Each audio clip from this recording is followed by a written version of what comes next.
Thank you for joining us for our IDEA lecture series. My name is Celeste Green. I'm one of the OBGYN residents and creator of the lecture series, and I'm excited to introduce this month's speaker, Dr. Angelica Leigh.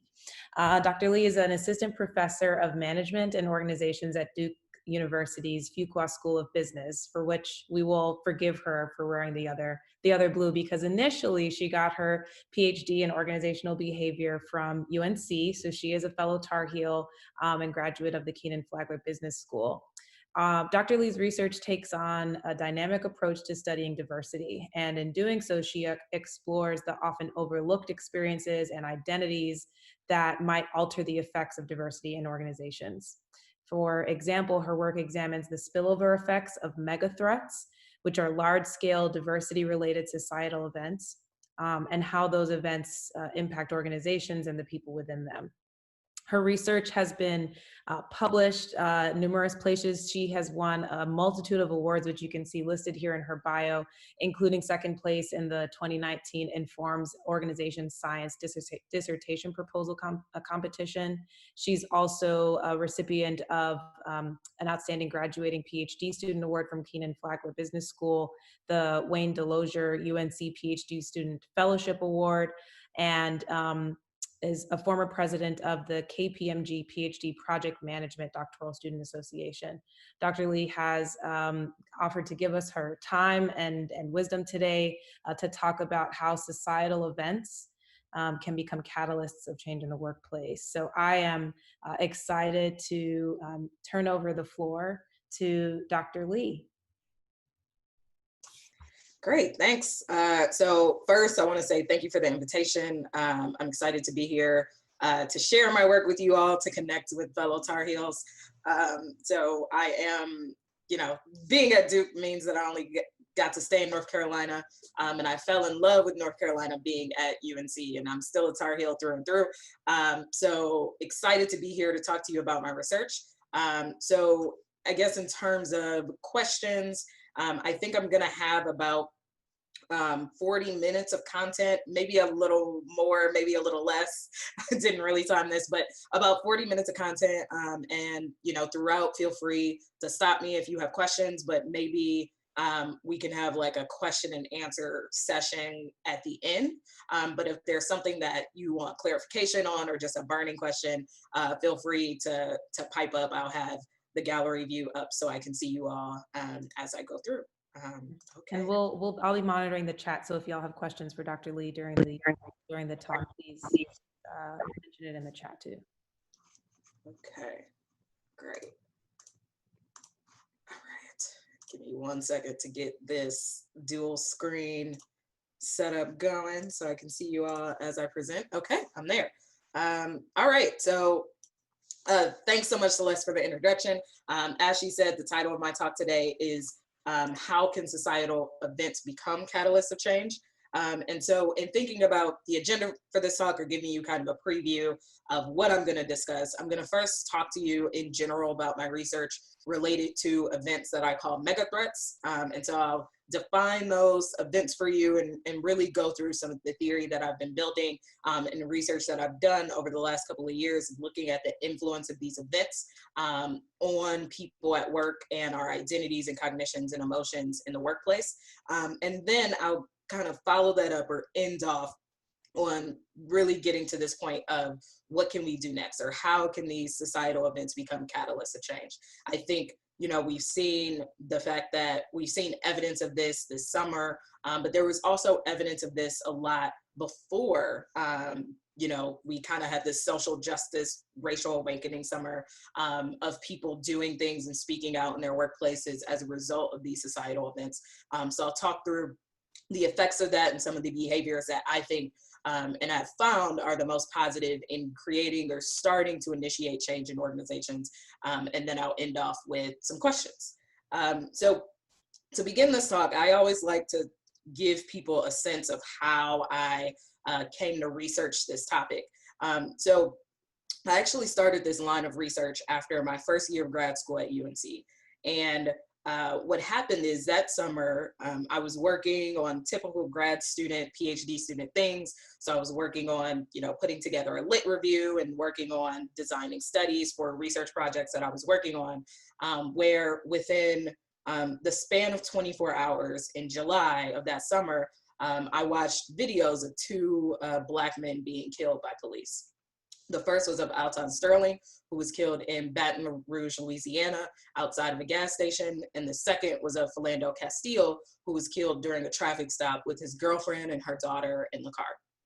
And after watching these two videos back to back within the span of 24 hours that were posted on Facebook, I found myself being really distraught, and I experienced a lot of negative emotions and thoughts and just worry and anxiety after watching these videos. And so I found myself not being able to then concentrate on the grad student activities that I had to do. For some reason, those experiments that I was trying to design or that lit review that I was trying to complete didn't feel as important as it did the day before. And so I did what a lot of people do, a lot of us do when we're feeling distracted and overwhelmed from work. I got on Facebook. What I saw was that a lot of my friends were talking about the fact that they were having the same experiences. So I had friends that were saying that they weren't sure how they were going to be able to go to the office and pretend like everything was okay. I had friends saying that they didn't know how they were going to, hide this from their colleagues, and why do these things keep happening. And I even had a friend who talked about the fact that she was crying in her office, that she just had to close the door because she was so distraught and she was crying in her office. And so from reading this, I realized that there was something interesting about the fact that for myself and others in my social network, which happen to be a lot of other Black Americans, we were really experiencing these visceral reactions to these events, and they were really bleeding over into our workplaces. None of us were able to really engage with our work the way we had before. And so I realized that this was something that was interesting and maybe should be studied. And as an organizational psychologist, I thought that maybe this was something I could possibly study. But it wasn't really until a couple months later when I was talking about this experience with my advisor at the time, my co-author, Dr. Shumul Melwani, who's a professor in the business school at UNC, where I was telling her about this experience, and then she responded, and she's an Indian woman, by saying, I kind of remember those events, and I remember they happened, but I just don't remember seeing the same kind of reactions that you're talking about. And she was very active on social media.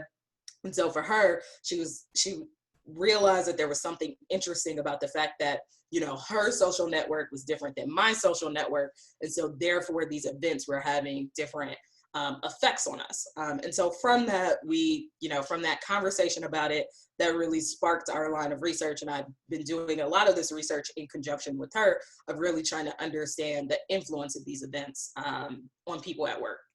And so to start this work, we really had to come up with a way to conceptualize or talk about these events. Because in the management literature, or the psychology literature, there wasn't really a terminology or something that we could grab onto that could help us really define or talk about these events. So we came up with this construct called megathreats. And we define these events as large-scale negative identity-related episodes that receive significant media attention.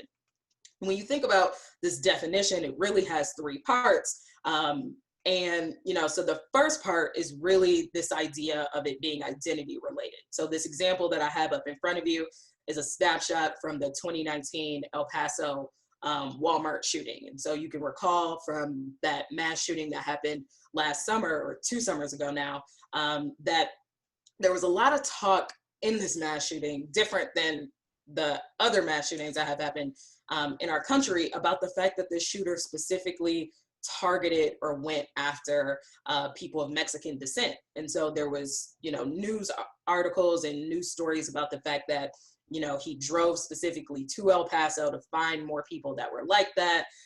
He posted a manifesto on his social media page. And so there were a lot of signals that said that the race of these victims was important and was the reason why this person targeted these people. And so when thinking about this type of event, it's large scale, meaning a lot of us will know about it. It'll capture a news cycle for at least a couple days, a lot of times even longer. We'll be, reading and scrolling through social media posts about the event.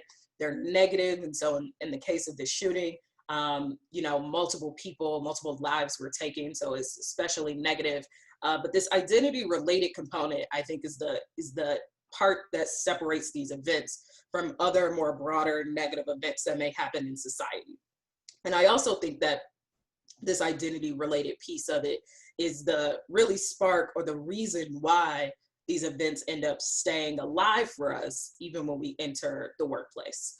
So when thinking about mega threats and the research that I've done on them, obviously the events that happened this summer, the murders of Ahmaud Arbery, Breonna Taylor, George Floyd are going to be examples of mega threats that I've studied in my work.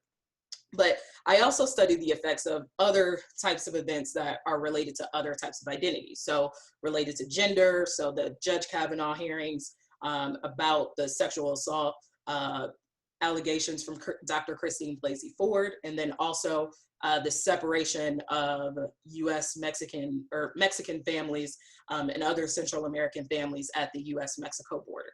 I would qualify all of these as mega events in that we all know about them, they're negative, and they have this identity-related component in that the victims of these events come from a particular group. And so in thinking about the influence of these events as they're happening in our world, there wasn't really any research when I started down this path to try and understand the influence of this, of how these events impact us when we go to work, right?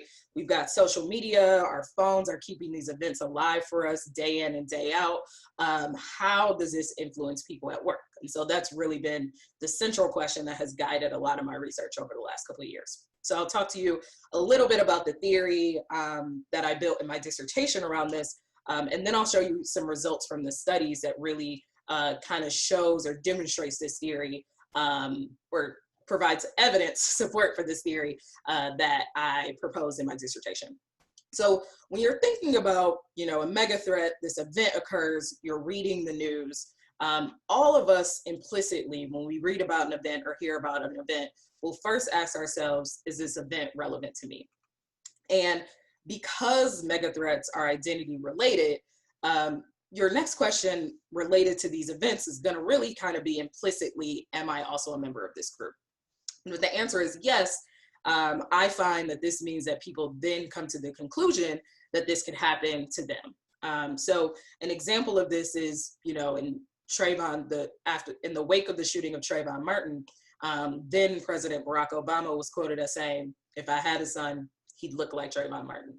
When I think about this boy, I think about my own kids. So you can see how he's already decided that this thing that happened to someone who he didn't even know could happen to him because of their racial group membership. And similarly, singer-songwriter P. Diddy said this, I didn't know that wearing the hoodie made me such a target. So you can see that after these events occur, people are really starting to enter into these cognitions that then says that these negative things can happen to me. And so drawing from the psychology literature, we argue that when you're observing these events and you're also a member of this group, it leads you to experience identity threat. And identity threat is really this anticipatory state in which you're worried about the potential for future harm or loss to yourself. And so you're worried about yourself, you're worried about whether this could happen to you.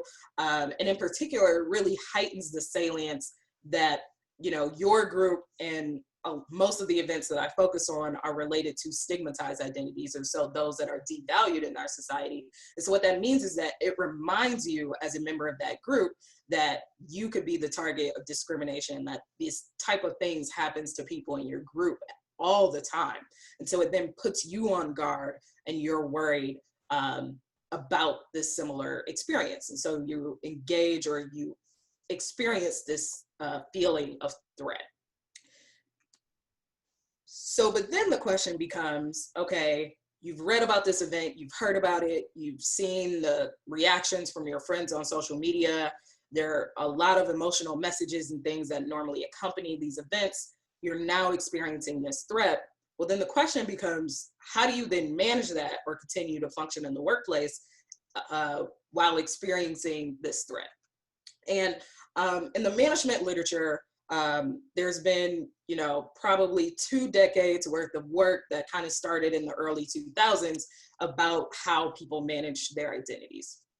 And I'll sum it up to you by just saying that we know that for minorities and members of subordinate groups, so that means women, Black Americans, people of Hispanic descent, indigenous people, when they enter the workplace, a lot of times they feel as if they have to suppress aspects of their social identities. So there's aspects of yourself that you feel like that you can't all the way bring to the workplace. So instead, your organizational identity, or kind of the scripts that guide your behavior in the workplace, come to the front of your mind.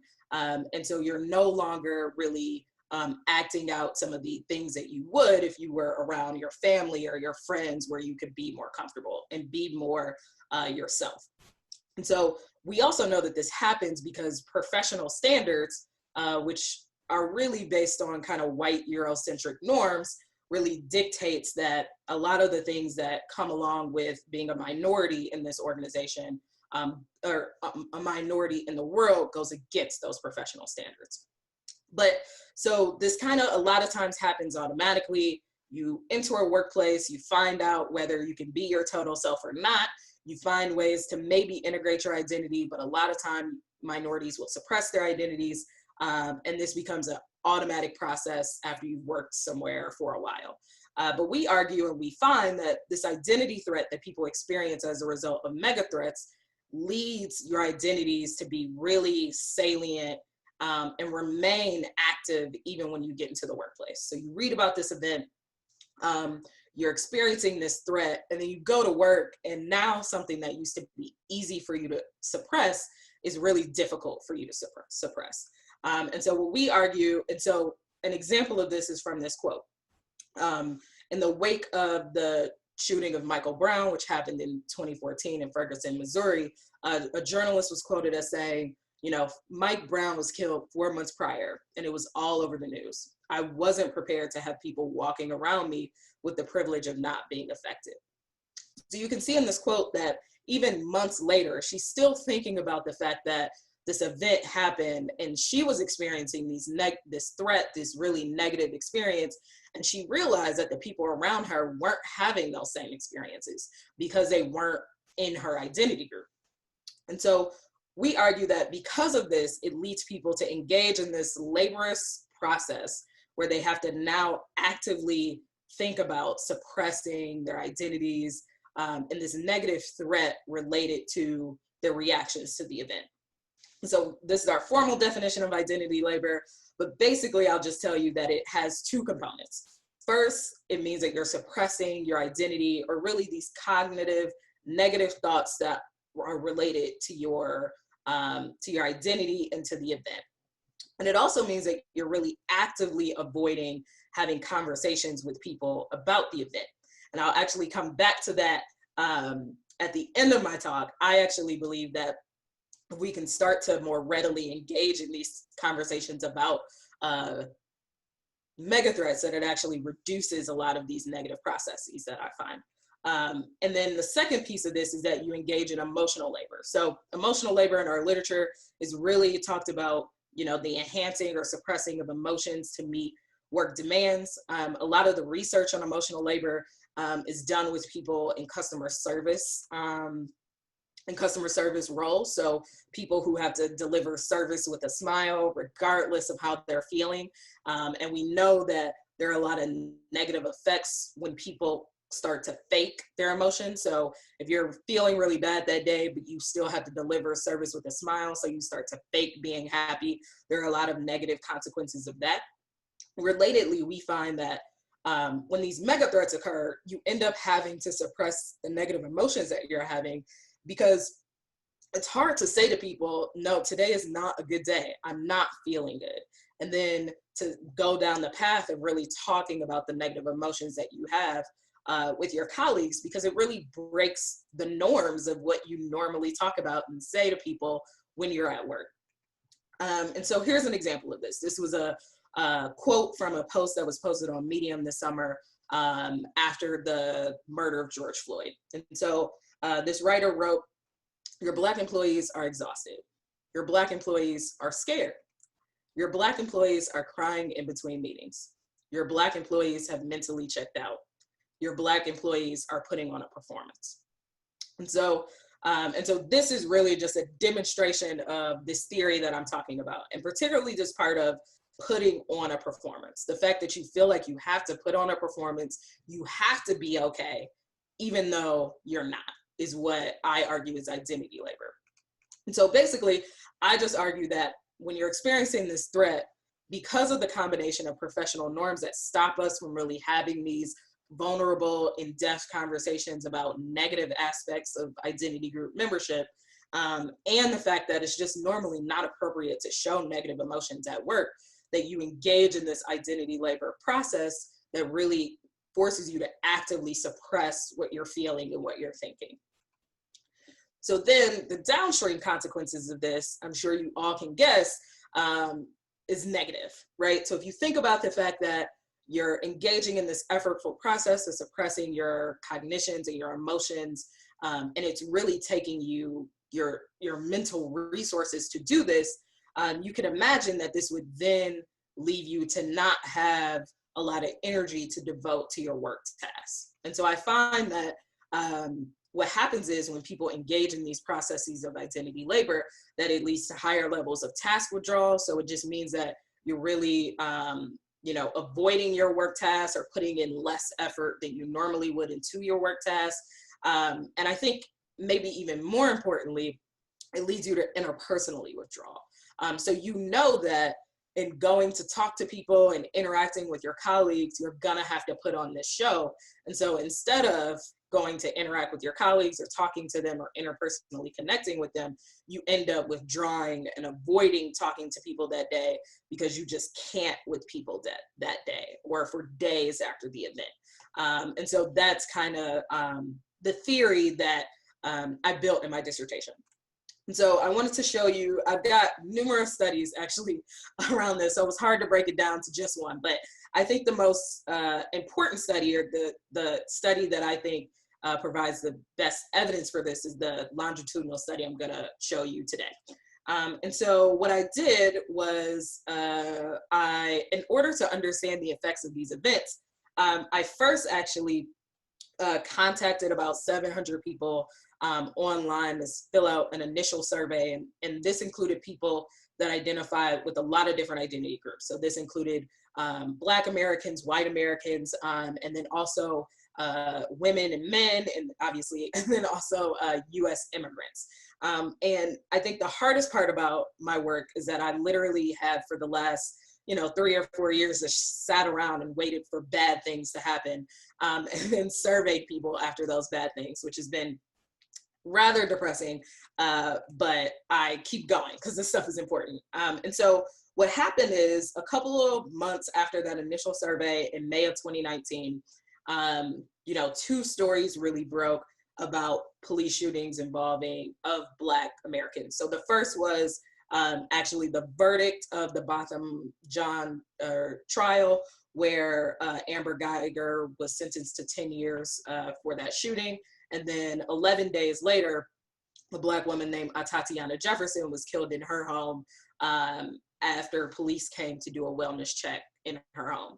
And so what I did is focusing specifically on the Black Americans in that original sample that were employees in various organizations. And then I went to a matched random sample of white professionals from that sample and surveyed them both to tell me about their experiences in the workplace after those 2 events. And then next, in early May, I contacted those people again, and this time focusing specifically on the coronavirus pandemic. And so thinking about the fact that in early May, we were really first hearing about the disproportionate effects of the coronavirus pandemic on Black and Brown communities, I wanted to understand if the same things were playing out for Black Americans in the workplace after these events, after we started really hearing about publicly the toll that this was taking on Black Americans. And so what I found is that, first just looking at the effects right after the two mega threats that happened in Texas, the verdict for the Botham Jean trial, and then the murder of Tatiana Jefferson, I found a significant effect here such that Black employees were experiencing significantly higher levels of identity threat than the white employees in my sample. So they were reporting being much more worried about the fact that something like this could happen to them after reading about and learning about these events.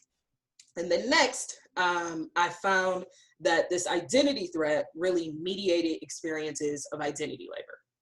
So what that means is that this identity threat was continuing to occur as they entered the workplace, and it led the Black Americans in my sample to be engaging at higher levels of emotional suppression, really suppressing their thoughts and emotions related to these events. And so that was higher levels of identity labor. So that also supported the hypotheses that I had going into the study.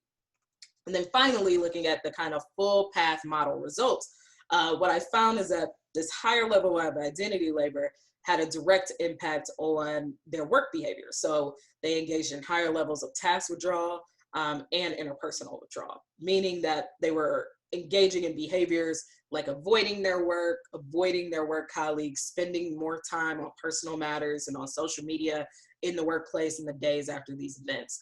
And so that also supported my hypotheses. And the important thing to note in this study is that at time one, there were no racial differences in these workplace behaviors for Black professionals and white professionals, meaning they were engaging in the same kind of low levels of withdrawal, the same kind of low levels of identity labor. It wasn't until the event occurred and the mega threats occurred that they engaged in higher levels of identity labor and withdrawal. Okay, and so then looking at the experiences in the workplace due to COVID. So first, in terms of the coronavirus pandemic, because it's a more general negative event, I wanted to understand or see whether there was differences in the effects of this general threat that we all are kind of living with for the past, I don't know how long it's been, what is time in COVID, related to the pandemic versus the specific identity threat or worrying that your race actually makes you more vulnerable to the virus. And so what I found is that, as I predicted, there actually wasn't differences in the general experiences of threat. So for both Black employees and white employees, everybody was worried that, yeah, I'm worried that I could get this, that a loved one could get this, that we could get sick from it. It's disrupted all of our lives, right?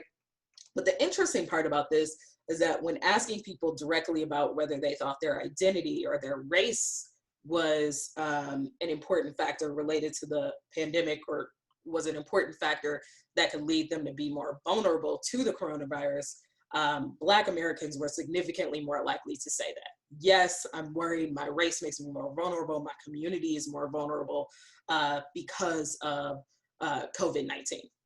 And the important part about this is that this was run, kind of right at the beginning when we were first learning about this. I'm actually kind of interested in whether this still holds now or whether we're just all fatigued from it. But moving on. So looking at the mediation, I again found that there was a significant effect due to the identity threat that people were experiencing on their workplace behaviors. So this identity threat, being worried that your race actually makes you more vulnerable to this, was significantly predictive of whether you engaged in this emotional and cognitive suppression in the workplace. But more general experiences of threat were not. And I think that this was really interesting because, if I think about the Zoom calls I was having at the beginning of the pandemic, and even now, a lot of times we start off by talking about, how are things, what are you doing? How's your family? And so in general, you might be able to talk about your experiences related to the pandemic with your colleagues, but you might not be able to share with your colleagues that you're actually worried about your community or your family or your mom because they live in a specific community or something like that. So this identity threat is really what was leading people to suppress their emotions and their thoughts in the workplace and engage in identity labor.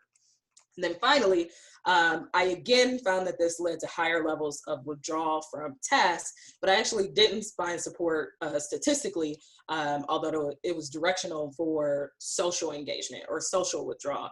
And I think this is mainly because I don't even know what social, like how you interpersonally connect with your colleagues at work these days, when a lot of us, and I think most of the participants in my study, were working from home at the time, by the time the coronavirus pandemic started.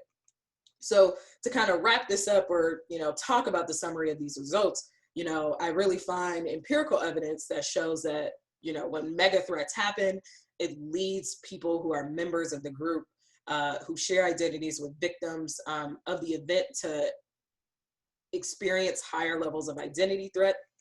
This identity threat continues to be active when people enter the workplace, and it leads them to have to engage in this suppression because it's, the workplace prevents us from showing this identity threat. And so you engage in this process of identity labor. And this process of identity labor really has negative consequences in terms of the way people work, or so they engage in their work tasks, but also in terms of the way that they interpersonally connect with their work colleagues. So that's the kind of, main high level takeaways from this study. And so finally, what I want to share with you guys is a little bit of good news, or how do we change this? How do we, negate or attenuate these negative effects that I found in my study? So the question of what do we do now? So what now? And so in a theory paper that I also published, my co-author Shmuel and I argue that the answer is really to engage in positive deviance. And positive deviance is defined as intentional behaviors that depart from organizational norms, but it does so in an attempt to benefit a marginalized group. So what does this really mean? Positive deviance means that you engage in behaviors that actually you speak up and you integrate your identities into the workplace. You don't shy away from having conversations about your identity and infusing it into the workplace. And the important part about this, or the thing to remember, is that these behaviors are deviant. So every time you do it, you're actually breaking norms and historical norms that have really kind of, driven into us over the years through all of our schooling and all of your formal education, that says that, oh, you don't really talk about those things at work, or, oh, we don't really do that here. You're really going against that to say, no, we really need to be doing this and talking about this and engaging in behaviors that make this place more equitable, more fair, more just. And so it's first voice behaviors is what we call it in the management literature. And so really speaking up on behalf of your group and other marginalized groups in the workplace. And then the second one is this idea that we call relational bridging. And so what this means is that, going beyond surface level interactions with colleagues that are different than you. So we have a tendency when we're interacting with people to focus on our similarities. So, for you guys, you're all OB residents at UNC. So you have a tendency when you get together to talk about UNC, to talk about, like things that are happening in the unit and things like that. What you maybe don't have a tendency to talk about is the fact that, maybe some of you did some things this weekend related to, your cultural identity. You went to, for me, it would be, going to a historically Black step show or something like that. I might not bring that up with my colleagues because it's going to highlight a bunch of things that are different between me and you. And so engaging this relational bridging is important. And so a highly publicized example of this is Colin Kaepernick. So in 2015, he made this decision to take a knee, or actually this is 2016, sorry. He made this decision to take a knee during the playing of the national anthem during a preseason football game. And when he was interviewed after making this decision, he was quoted as saying, "There are bodies in the street. To me, this is bigger than football, and it would be selfish on my part to look the other way. So you can see how he's really started to think about himself as not just a football player, but he's a Black football player. And what does that mean? And he's using his platform to really integrate his social identity into the workplace and stand up for his group. And this is an important example, one, because everybody knows about it, but two, because it really highlights the fact that these things are risky. Colin Kaepernick is still technically not employed as a quarterback in the NFL. He's got other things going on, but he's not, like, he lost his job from doing this. But I actually have some preliminary data that shows that when you do this, it can really reduce the negative effects that I talked about at the beginning of my talk. And so, oh wait, before we do that, so, so these discussions about your social identity at work, this really is positively deviant because we typically remain silent about our identities. And I talked about this a little bit, the reasons why we do it. We tend to focus on our similarities. A lot of people don't want to make people uncomfortable. So particularly if you think about, in the wake of, the shooting of Breonna Taylor, you may have realized that, wait, my Black colleagues may be feeling some type of way about this, or they may be experiencing some negative emotions that I don't know about, but I don't want to make them uncomfortable. I don't want to bring up this touchy subject. A lot of the people in my studies say exactly those things when saying, why didn't you bring it up? I thought it could maybe be on people's minds, but I didn't want to make people uncomfortable. I like to keep politics and religion and race out of the workplace. And so a lot of people are doing it because they don't want to make people uncomfortable, or they really think this breaks norms of professionalism. But what my data shows is that, and I'll show you this graph. So on the y-axis, is the identity labor. So this engagement in this suppression of emotions and cognitions. And on the x-axis is levels of identity threat, right? So as identity threat increases, so too normally does identity labor, where you're suppressing this threat. But what I find is that if you work in a workplace where discussions about megathreats are actually safe, that even though you're engaged, even though you're experiencing higher levels of identity threat, so you might be at a 7 on the identity threat scale, you're still only moderately engaging in identity labor. However, when you work in a workplace where these discussions are unsafe, you're engaging in extremely or much larger, significantly more levels of identity labor. And this is what really drives the negative effects in my study.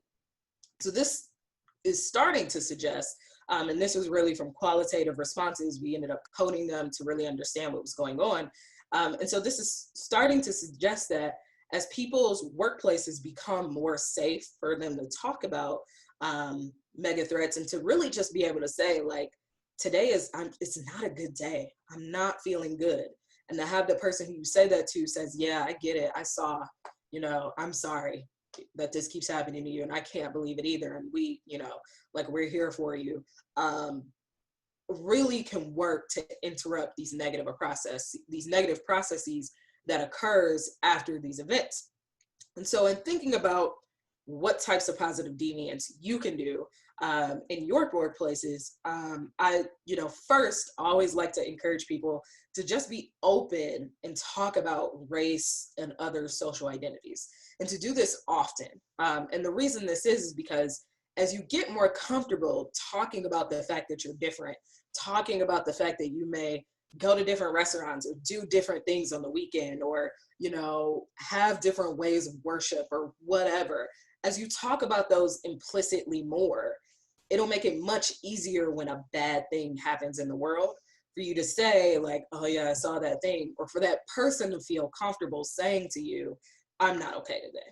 And so when you engage in this open discussion about race and social identities, it just makes it so that when people need that relationship, when they need that social support, it's there. And then that allows people to, one, experience less threat, and two, really get on with their days so that they can, be productive workers and also good colleagues in the workplace. Second, speaking up about bias and discrimination. So you guys are already doing that with this lecture series and starting this lecture series, educating yourselves more, and then finding you know, if there's something that you see that isn't right, speaking up about it in the moment, not waiting, you know, not talking to people after the meeting, but during the meeting, and interrupting those processes is really engaging in these voice behaviors. And is actually a really hard thing to do, because sometimes when you do this, people will view you negatively. And then finally, it's act. So continue to take, you know, concrete actions towards making your workplace more equitable, finding ways to help marginalized people. You know, for you guys, it would be from, you know, residents to patients to other colleagues, just continually to take actions to develop and demonstrate your commitment to equity. And as you're doing all three of these things, you'll then become a resource for others, right? If I see that you are somebody who I can be open with and honest about who I am and how I'm feeling, then when I am experiencing identity threat, when I am worried about the world, and when I did experience discrimination, I can then come to you, you know, get that moral support, and then, you know, kind of be able to feel better and reaffirm myself. And so those are kind of the things that I really encourage you guys to do, is to really engage in these positively deviant behaviors. And keep in mind that when you first do them, because we call them deviant, because when you first start to do these, it makes you uncomfortable. Your heart rate goes up. You're not sure whether you should do it, but it's really important. And so with that, I'm done. I think 45 minutes or maybe even less. Thank you. I'm happy to take questions and talk to you guys, or, you know, yeah, thanks for having me. Thank you. Thank you so much. That was a phenomenal presentation. And since you mentioned step shows, and I normally would not mention it, but since we're putting ourselves out in the open, I just wanted to say hello to a fellow SOAR, because I see. Okay, yeah, see, I'm all about integration. I got to make sure. I'm just playing. I got to do putting yourself out there, being you know, very open about your identity and how these mega threats or how these events actually would affect you. I'm curious, just to kind of kick off the question and answer session, and please share other questions for the rest of the participants as I'm going forward. But I'm curious what pushback you received, even with presenting this research, you know, as you were defending your dissertation or even defending your theory. Was there any doubt and about the actual veracity of what you were trying to prove, and how did you counter those arguments? Oh yeah, I feel like I always, I think by the time I got to defending my dissertation, people that were around were convinced. But yes, of course, particularly when I present this stuff for management research audiences, so people who, you know, study kind of workplace behaviors as a, you know, career, you know, I think the literature and the field is just getting to the point of realizing that diversity is more than just like, you know, like black and white, and whether, you know, you put people together in a group, do they work well together or not? And so, yes, there was definitely a lot of pushback in terms of people. I think the two places I got the most pushback was one in the conceptualization of the event. And I think it's the identity part that gets people. So whenever I start first presenting, people always want to know, like, try and figure out, like, how is this related to them? And like, have they experienced this before? And so the big one that typically comes up is 9/11, where people are like, but 9/11, like that really got all of us. And, you know, I typically am, you know, will concede that yes, it was identity related in that Americans were attacked. And if you're American and you were living in America at the time, you know, we felt like we were under attack. The only difference about that is that when you went to work, everybody was talking about it. It's, you know, these open things, right?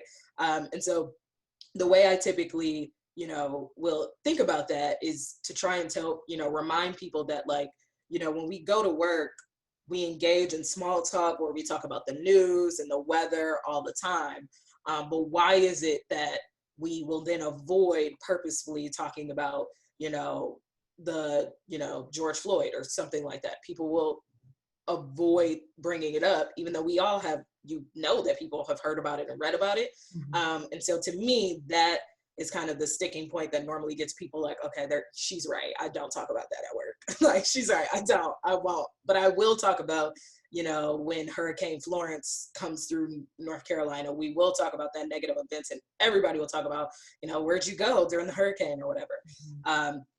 I think the second piece is when you get to the advice, when you start telling people to talk about it. I think the hard part, and I think I'm just kind of starting research along these lines and realizing this, is that talking about race is something that I've done my entire life.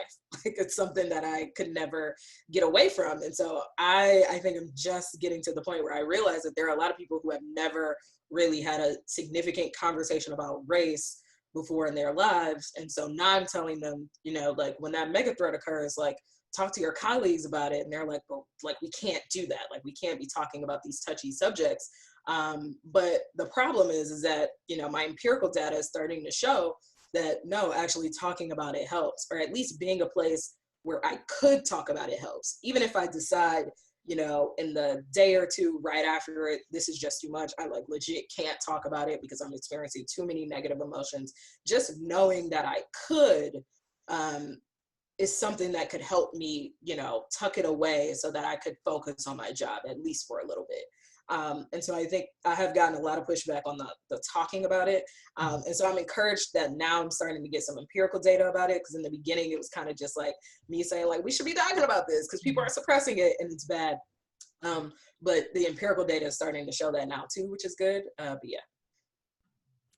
Another question kind of speaks to the protective factors that you may or may not have found. So were there certain levels of education or people in certain professions that did not, they did not show even Black employees, but they had X degrees, or they were in these certain industries where they did not express the same levels of identity threat or workplace withdrawal compared to Black employees in other industries?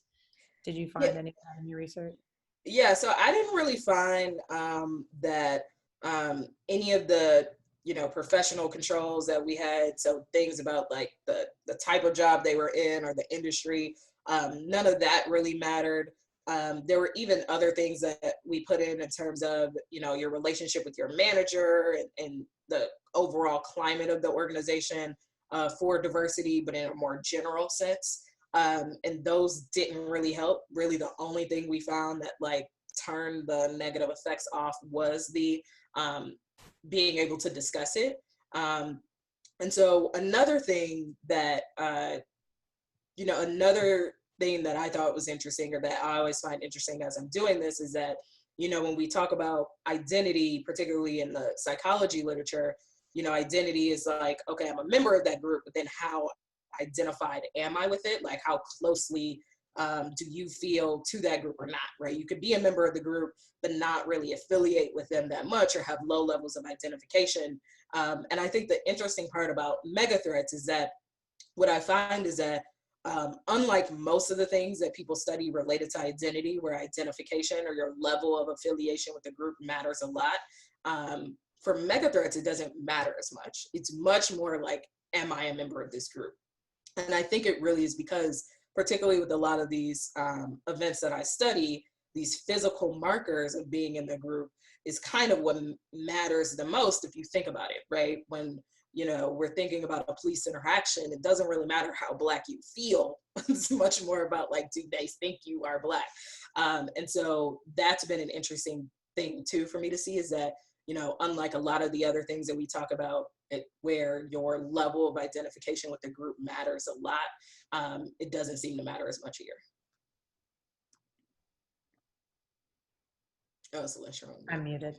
Another question comes from Henry. He wants to know, or they want to know, are there any thoughts that you have on the best way to address mega threats and identity threats with patients, particularly in short visits or in the emergency room or in the office when you have 10, 15 minutes with the patient? Yeah. So what I find is that sometimes just simply like saying like, yeah, I saw the news, how are you doing? Is enough for people to say like, oh my gosh, now I don't have to pretend. Yeah, it has been a rough day. So a lot of times just acknowledging the fact that this negative thing is happening um, is enough. And I think it's actually analogous to, COVID. So if you think about the way that we start meetings or we start interactions now, almost by default, you have to ask like, how are you doing? I hope you and your family are well. Like every time I write an email, I'm trying to figure out the best way to say this before I dive into the work that I need to do. But just that mere acknowledgement of it a lot of times gets people to say, oh yeah, I am doing well. This week has been a little rough. And, next thing I know, I get this email about, a paragraph long about how somebody's doing. And all I said was, I hope you're doing well.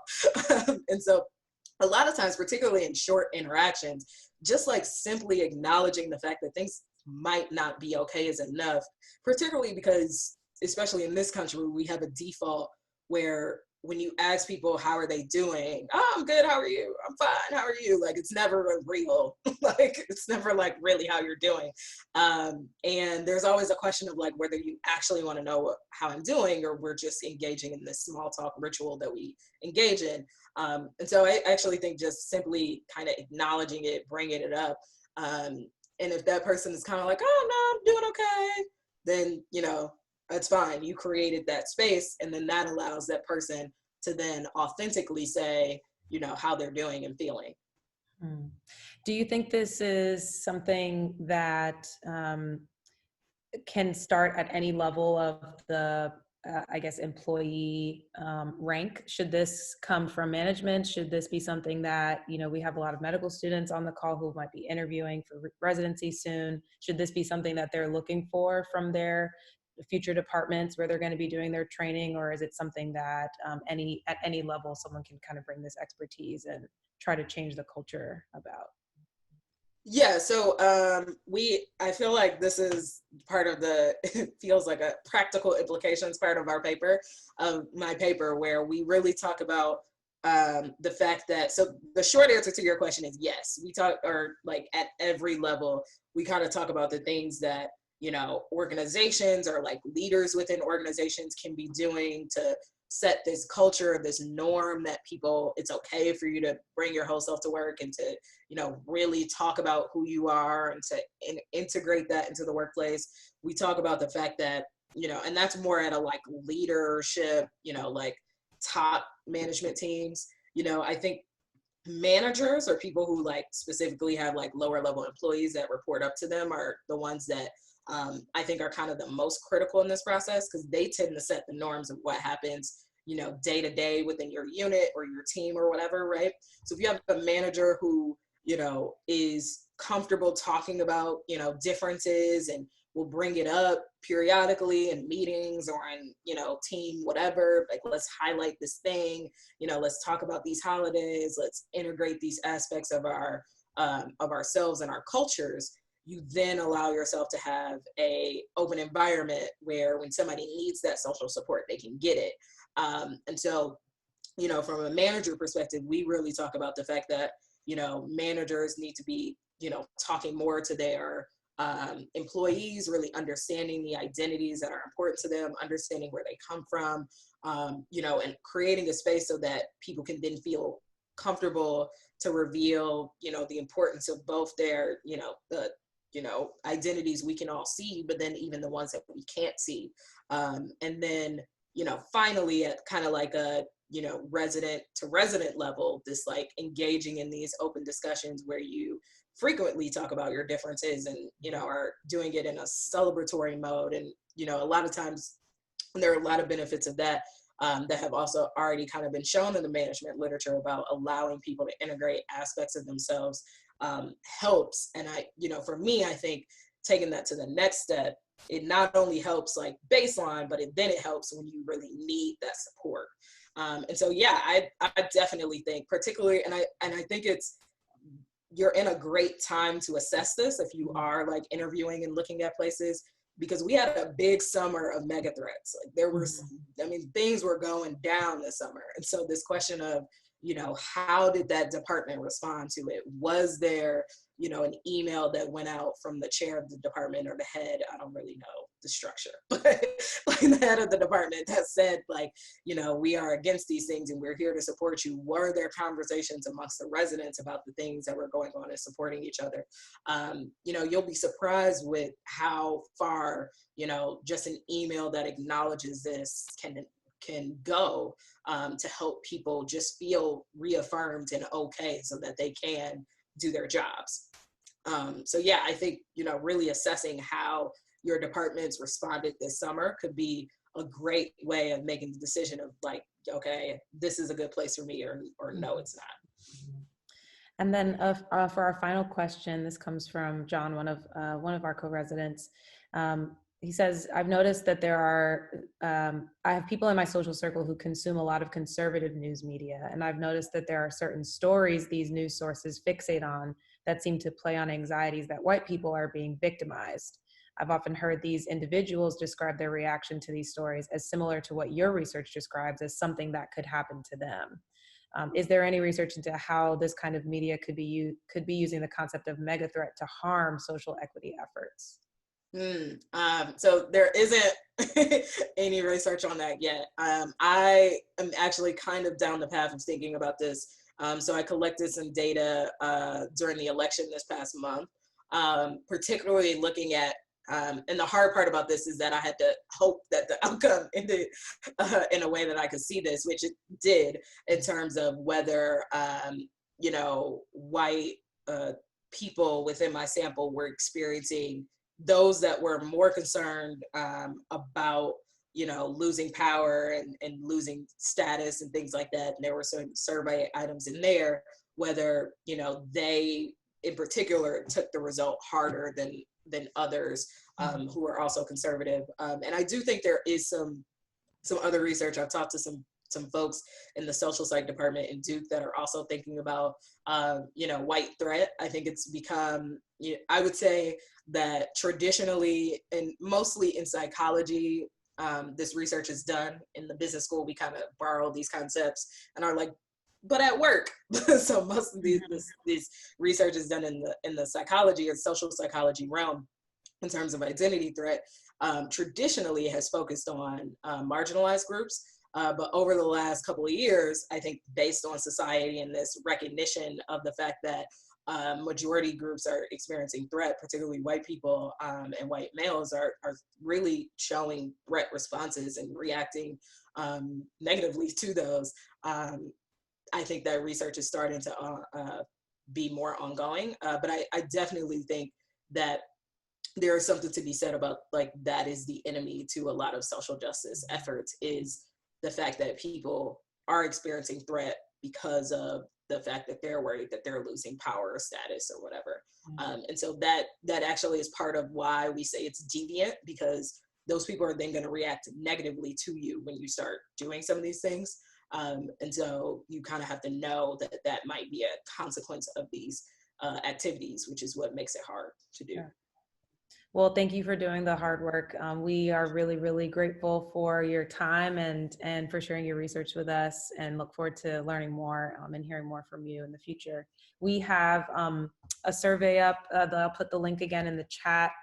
Thanks to everybody for joining us, and we'll see you in the new year for our latter half of our Idea Lecture series. So we'll send out the link to the recording and the slides whenever it's posted. So have a great holiday season, and thank you so much, Dr. Leigh, for your time. Yes, thank you for the invite. It was so great. Absolutely. So, you guys, yeah.